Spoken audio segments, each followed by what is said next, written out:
Hi, it's Jo Casey from jocasey.com, and today I want to talk to you about one of the cornerstones of resilience, and that's the ability to cope with change.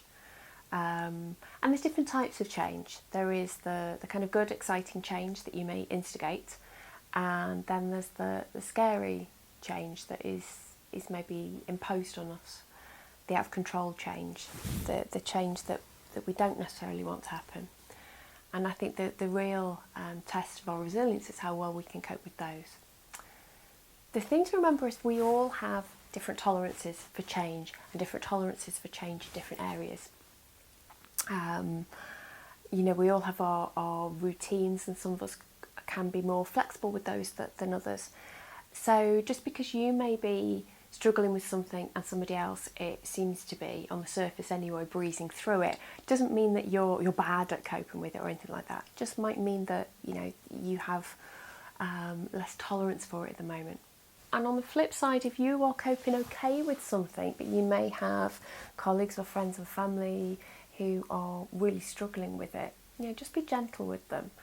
This stuff is difficult for all of us. One of the things that we know about change and our reactions to change is that the more control we feel we have over it, the easier it becomes. And so one of the things that makes external change particularly difficult is when we have that sense of lack of control. So if your company, your job is going through a restructure, if you're having to reapply for it, if you don't know what's happening, if your house is about to be repossessed, if you're suffering illness, or if someone really close to you is sick and suffering illness, that can feel really scary because it reminds us that we don't have control over some things in our lives. And that's always going to be the case. But one of the things that can help to make it a bit easier is to shift your focus a little bit. That's not to say forget about the thing that is changing. That is not to say ignore it and just hope it will go away. Although sometimes they can be good coping strategies in the short term. It's nothing like denial to ease the pain, and I don't kind of blame anybody if you want to spend a bit of time in denial. We've all done that. But one of the ways, one of the things that I think that can happen is when we're experiencing change, it can feel like everything in our life is being turned upside down sometimes. If you are under threat of losing your job, for example, it can feel like everything is suddenly uncertain. It has knock-on impacts on where we're going to live and how much money will we have coming in. Will we be able to drive the same car or maintain the same lifestyle, or say send the kids to the same school? Will I be the same person if I'm not doing that job anymore? We have a lot of identity stuff that's tied up in what we do for a living and where we work and what we do and what our income level is. So it can feel like there's a knock-on effect on lots of areas in our life. The thing to help us through that is to start to focus on what's not changing, what's not staying the same, what is staying constant. And that can be that can take a bit of focusing in, a bit of investigating at first, because it can really feel overwhelming sometimes.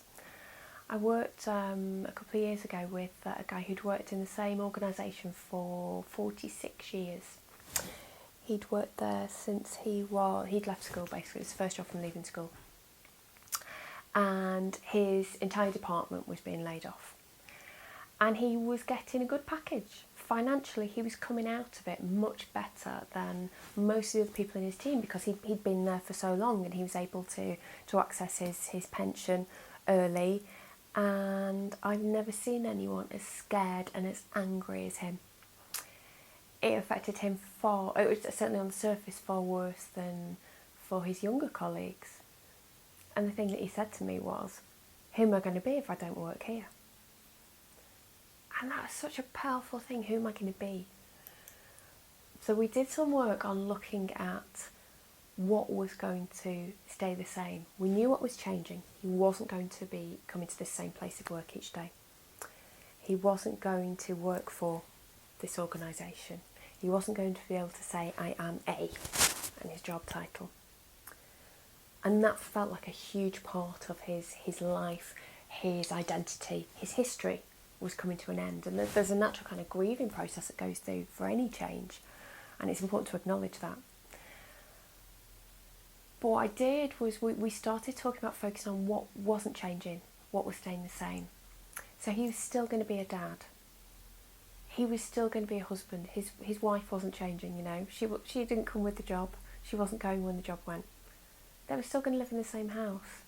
He was still, by and large, going to have the same circle of friends. He may be losing some of his colleagues who were friends, but there would be ways of maintaining those relationships, particularly the ones that were very important to him. But he would still have the same friends who he had outside of work. He would still go to the same club every Friday and play snooker. He would still go fishing. He would still have the same hobbies. He would still have the same skills. He wasn't going to be losing those. One of the things, again, that can happen when we're going through change, when you lose a job or change a job, is we feel like we de-skill. Well, those skills don't completely disappear. They may not have the same practice and reinforcement, but they're still there. You still have the same knowledge, you still have the same experiences, you still have all of those capabilities. They may take a bit of brushing up if you've had a gap, but they're still there. You don't hand those in when you leave the office on that last day. So by working on this, by looking at what was staying the same, sometimes referred to them as stability zones, it's almost like we can map, I like to think of them almost like stepping stones over kind of turbulent waters. We were able to map a path for him to get him through the change more easily. He wasn't skipping out the door. He was never going to be skipping out the door.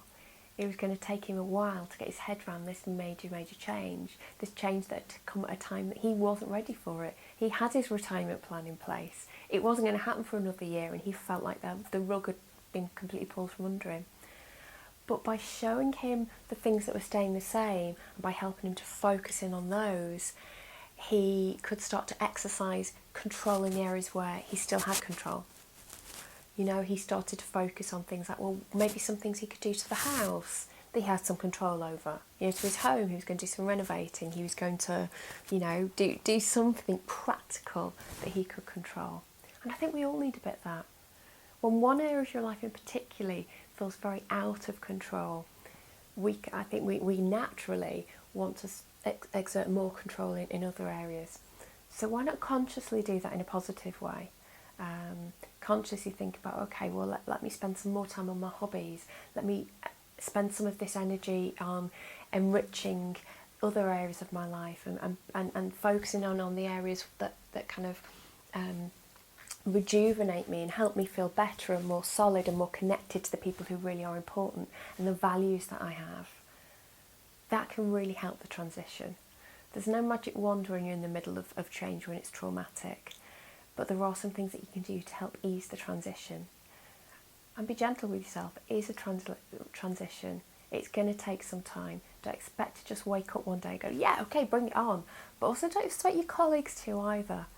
I think we all need to be gentle with ourselves when it comes to change. Leaders in particular, we need to be generous with ourselves and gentle with ourselves, but we need to be generous and gentle with those around us as well. Please let me know what you think. Leave some comments below, and I'll speak to you soon. Bye.